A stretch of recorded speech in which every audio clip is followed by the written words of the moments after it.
Assalamualaikum warahmatullahi wabarakatuh. Kami dari kelompok 6, kelas RB, mata kuliah praktikum data mining, yang dimana kami akan mempresentasikan hasil tugas kelompok kami, yaitu dalam penerapan data Spotify pada Kamis clustering sesuai modul yang telah diterapkan. Dengan anggota, saya Nadinda Aurora dengan nomor induk mahasiswa 121 450 004. Saya Joshua Alfafiando Panggabean dengan NIM 1214501. Saya Yunita Amelia Puspitasari dengan NIM 121450118.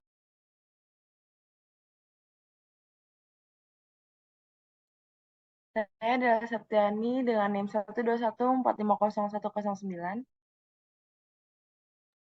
Saya Saiful Haris dengan NIM 121450111.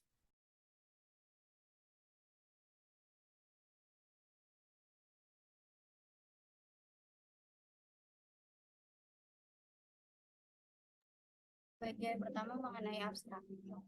Dari hasil analisis yang telah kami lakukan, analisis ini bertujuan untuk memaparkan secara jelas dan detail tentang Spotify sebagai sebuah platform musik streaming terbesar di dunia. Bagaimana model bisnis yang digunakan oleh Spotify, bagaimana Spotify membantu para musisi di dalam memaksimalkan pendapatannya, bagaimana Spotify dapat mengubah tren mendengar musik dari para milenial maupun penikmat musik di seluruh dunia. Apa yang menjadi acuan dari generasi milenial untuk mendengarkan musik secara online, bagaimana generasi milenial mengkonsumsi musik, sejarah dan tren teknologi musik streaming, bagaimana Spotify mempersiapkan teknologinya untuk tetap menjadi nomor satu, bagaimana cara kerja musik streaming di Spotify, apa saja layanan-layanan periklanan online dari Spotify for Brands, bagaimana implementasi iklan Spotify untuk brand dan format iklan yang digunakan, apa saja kisah sukses brand yang telah menggunakan layanan iklan dari Spotify, dan bagaimana Spotify membantu brand untuk dapat menjangkau generasi milenial secara efektif, dan bagaimana Spotify memanfaatkan teknologi untuk menjadi yang terdepan pada saat ini. Kemudian yang selanjutnya yaitu mengenai pendahuluan. Musik dalam beberapa dekade mengalami perkembangan yang sangat pesat. Kejayaan musik dipakai dengan diproduksinya CD. Mendapatkan musik dengan cara mengunduh menjadi marak, sehingga dalam hak cipta muncullah dilema atau permasalahan.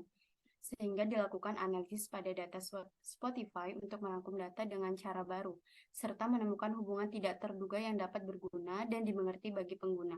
Kamis adalah salah satu metode yang dapat digunakan untuk menganalisis data Spotify dengan mempartisi data ke dalam bentuk dua kelompok atau lebih sebagai metode pengelompokan data non-hierarki.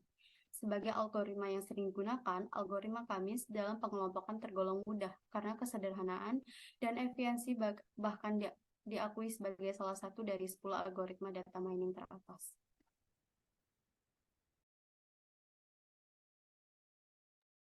Baiklah, selanjutnya bagian metode yang dimana terdapat ada dua bagian, yaitu pengenalan data. Jadi data yang kami terapkan itu sesuai dengan arahan dari asisten praktikum, yaitu adalah data Spotify yang memiliki sekitar 5.000 lagu dari 6 kategori utama, yaitu ada IDM, Latin, Pop, R&B, Rap, dan juga Rock. Kemudian untuk penerapan itu ada Kamis clustering, yang dimana algoritma Kamis ini memiliki proses kerja. Yang pertama menentukan K untuk cluster yang dianalisis, 2 menentukan K sebagai titik pusat secara acak, 3 menghitung jarak dari setiap K dari sentroid dari cluster menggunakan rumus Euclidean distance, kemudian mengalokasikan objek ke dalam sentroid terdekat, proses iterasi, lalu menentukan tempat sentroid yang baru, kemudian mengulangi langkah nomor 3 jika tempat sentroid yang baru tidak sama.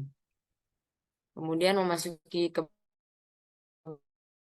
bagian flowchart, kemudian memasuki data loading dan data cleaning, kemudian pencarian dan penghapusan duplikat data, kemudian penyebaran data dan penampilan data, kemudian pencarian dan penghapusan nilai nol, kemudian encoding data, visualisasi data, normalisasi data, penerapan metode elbow, kemudian Kamis clustering, penggunaan fitur lainnya dalam visualisasi data, dan di akhir selesai.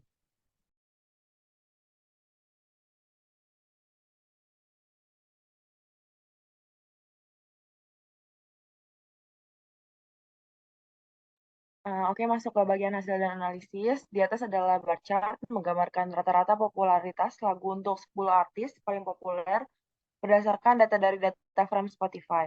Pada sumbu X, terdapat skala popularitas lagu dari 0 hingga 100, sedangkan sumbu Y menampilkan nama-nama artis. Garis horizontal pada setiap batang memberikan informasi langsung mengenai rata-rata popularitas lagu untuk masing-masing artis. Dari grafik tersebut, Trevor Daniel menonjol sebagai artis paling populer dengan rata-rata popularitas lagu mencapai 92. Y2K menduduki posisi kedua dengan popularitas 88, diikuti oleh Don Toliver di urutan ketiga dengan popularitas 86. Next. Yang kedua, untuk menentukan jumlah lagu berdasarkan popularitas. Dari histogram di atas, kita dapat mengetahui bahwa terdapat lagu dengan jumlah 3.000 lagu berada pada rentang popularitas 0 sampai 5.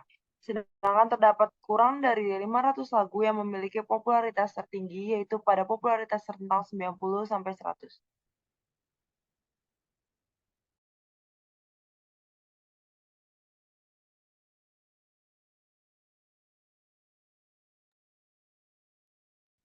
Lalu terdapat bar chart, yaitu dengan 10 faktor jumlah popularitas tertinggi pada setiap playlist.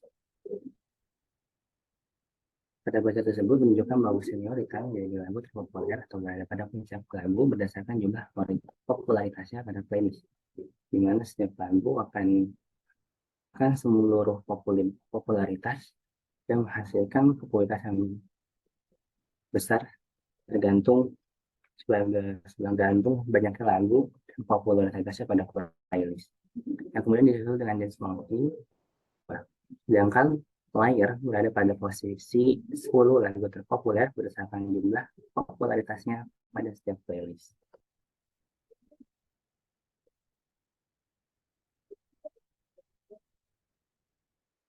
Jadi ada visualization. Scatter plot tersebut menunjukkan hubungan antara tingkat popularitas lagu dan kecepatan tempo lagu dengan setiap titik hijau warnanya yang berdasarkan klaster. Setiap titik mewakili satu lagu. Klaster-klaster dibuat berdasarkan normalisasi yang digunakan. Pada klaster 0 atau hijau, lagu cenderung memiliki tempo yang rendah, sedangkan klaster 1 atau orange, lagu cenderung memiliki tempo yang rata-rata sedang, sedangkan klaster 2 atau biru, lagu cenderung rendah temponya dengan popularitas dari yang biasa hingga cukup terkenal atau besar.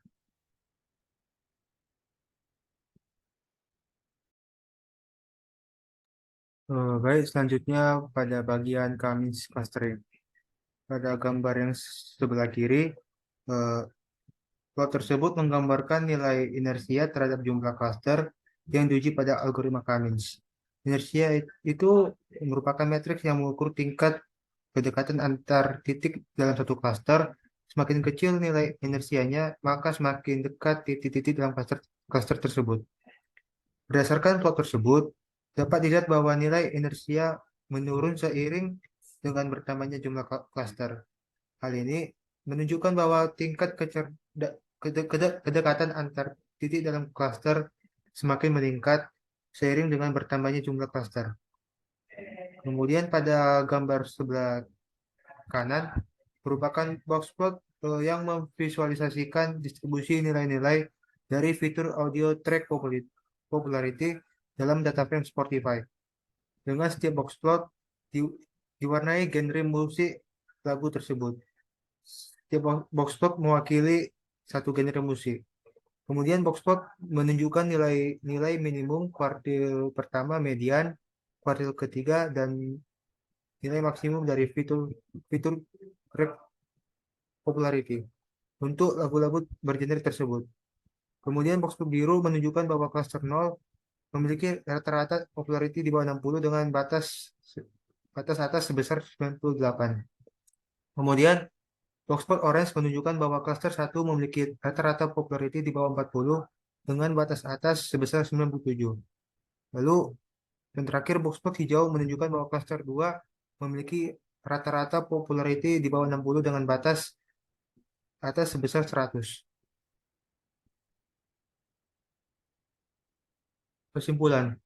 Kesimpulannya dalam analisis dataset Spotify dapat disimpulkan bahwa algoritma Kamis clustering berhasil diterapkan untuk menganalisis data Spotify. Metode ini digunakan untuk mengumpulkan lagu-lagu berdasarkan tempo dan hasilnya ditampilkan dalam berbagai plot seperti bar chart, histogram, scatterplot, dan box plot. Data yang dianalisis mencakup informasi tentang lagu, artis, popularitas, genre, dan berbagai fitur audio lainnya. Insight yang didapat meliputi top 10 artis paling populer, jumlah lagu berdasarkan popularitas, dan hubungan antara popularitas lagu dan